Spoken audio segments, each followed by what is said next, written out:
there's one show, there's one show I saw recently that it's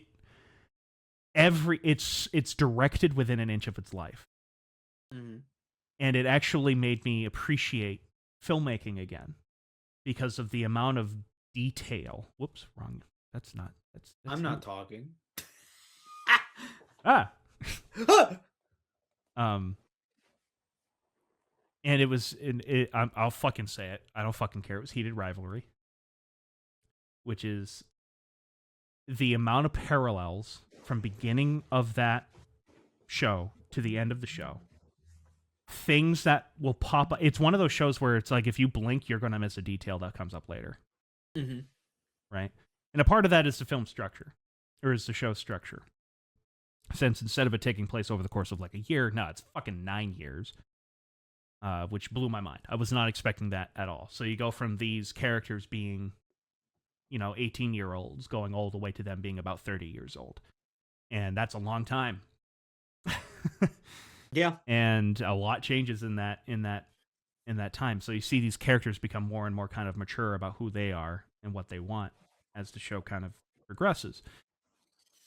And one of my favorite visual mimics of the film that I did not catch until I rewatched it was the fact that there are all these wide shots in the film of the two characters. And over the course of the show, they slowly inch closer toward each other until they're finally sitting side by side. From beginning to end, there's all these little shots. There's little dialogue pieces that will pop up in the first episode, which will then come back in a later episode that explains why these characters are making this decision. That foreshadow that this character is going to make a dumb decision or a smart decision here, and it's already foreshadowed way back in the beginning. There's reactions that characters have that set up that this is how they're going to react later in the show. And it's so brilliantly done. Even the lighting, Antonio. There's callbacks to the lighting. How in the beginning of the show, whenever the two characters meet up, it's in this very deliberately dark, dingy lighting. Because it's taboo what they're doing. Mm-hmm. Right? So by the end, they are now together in bright sunlight with tons of windows right out in the open. Everything's right there. And that slow shift throughout the entire series to that is brilliant. There's another little leitmotif as well, where in the first episode, the two characters are giving a press conference. And one of them is very clearly nervous about the whole fucking thing. Terrified about the whole thing. He's not used to having cameras all over him. Well, his love interest under the table just kind of taps his foot on the other one. It's just a very minor touch, and it was just enough to give him the confidence to keep going. Only for the last episode, the inverse happens.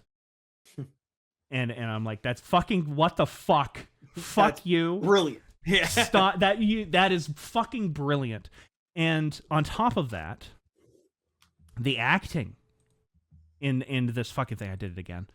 The acting in this fucking show, the character that plays Shane Hollander in particular, the amount this guy is able to emote with his face.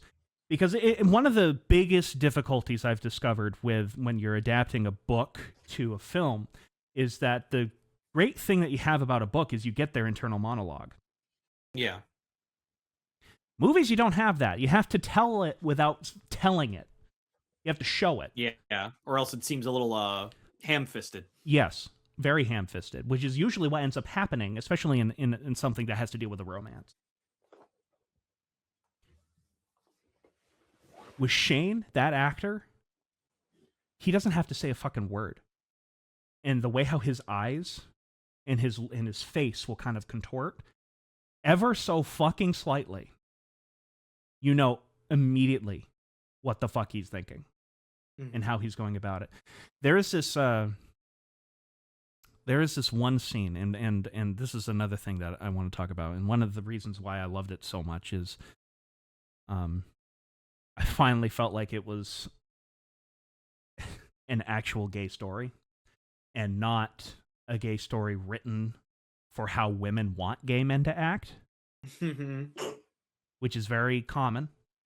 You can call me misogynistic all you want. It's very common. There's a great scene where the character Ilya, who is Russian, is talking about how he doesn't want to go home to Russia. He wants to stay there. And he's like, well, in order for me to do that, I'm going to have to figure out a way that my passport renews. Normally, you'd go back to Russia, then you get it renewed, and then you come back. He doesn't want to do that. And he says they're trying to find out solutions for how to do this. And he says, I could marry my friend Svetlana. She's an American. That would immediately get me the proper documentations I need to become a citizen. And the camera lingers on Shane, who is madly in love with Ilya.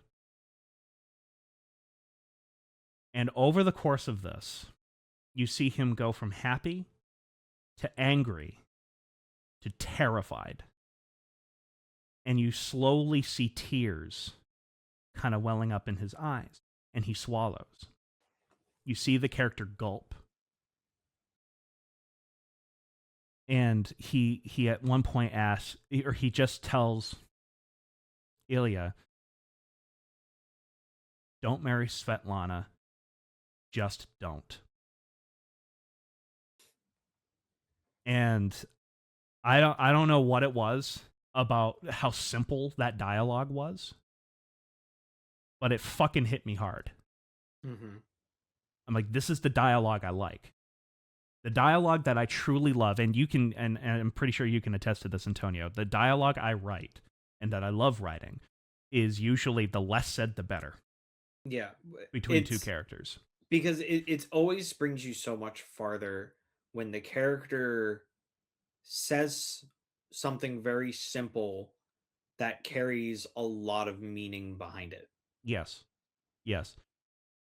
There's another one too, where if you hear the dialogue and you read the dialogue, it sounds so simple, it sounds so stupid, but the character Ilya is explaining what happened to his mother, which clearly has had a huge impact on his life. His mother, we find out, has killed herself. She killed herself when he was 12, and he was the one that found her. And the way how Ilya says it, and it's this way in the book too, I want to be clear, because I read the book. The book also has, it's almost verbatim, the dialogue that's in the film. Mm-hmm.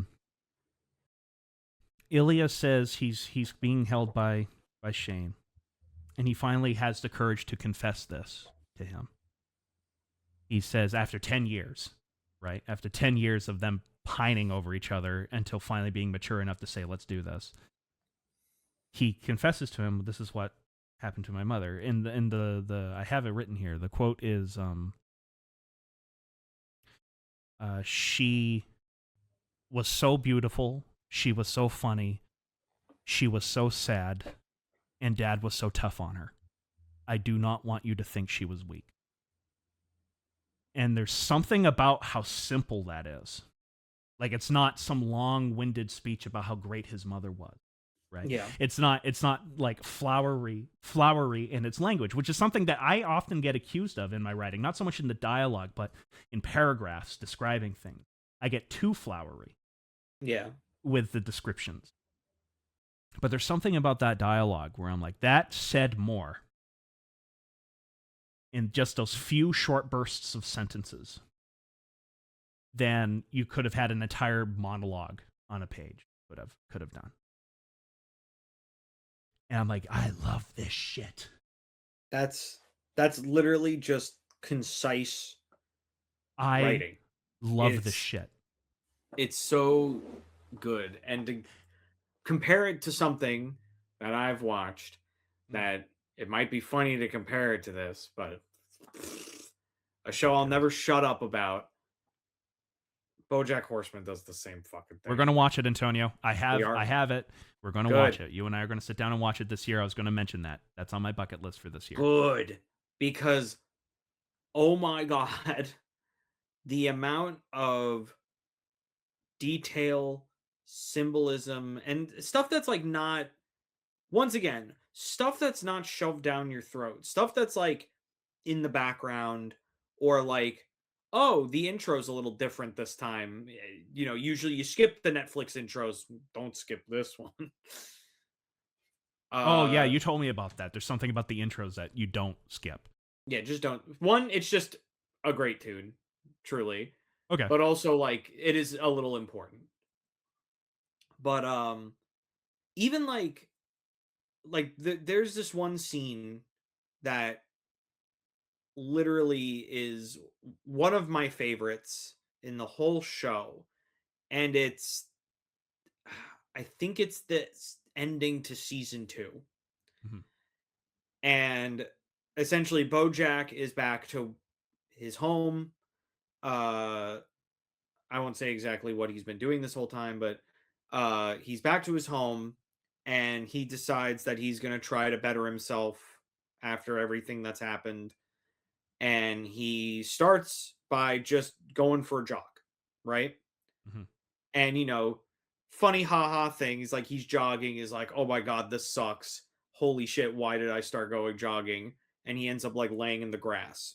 Mhm. And then this guy walks up to him, and he's like a baboon man.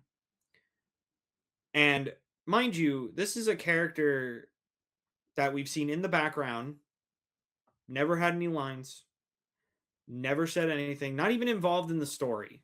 Just a guy that is just a background character. And he goes up to him and he says, "It gets easier." And he's like, "What?" He's like, "It gets easier, but you got to do it every day. That's the hard part. But it does get easier." And then he runs off, and then you just hear Bojack go, "Okay." And that's the end of the season. That's the end of the season. That's the end of the season. Dude, that would make me cry. It Talking about it sent chills down my spine. That would make me fucking cry. It is, Yeah. and there is so fucking much of that in BoJack Horseman. Truly, there's a reason it is my favorite show ever.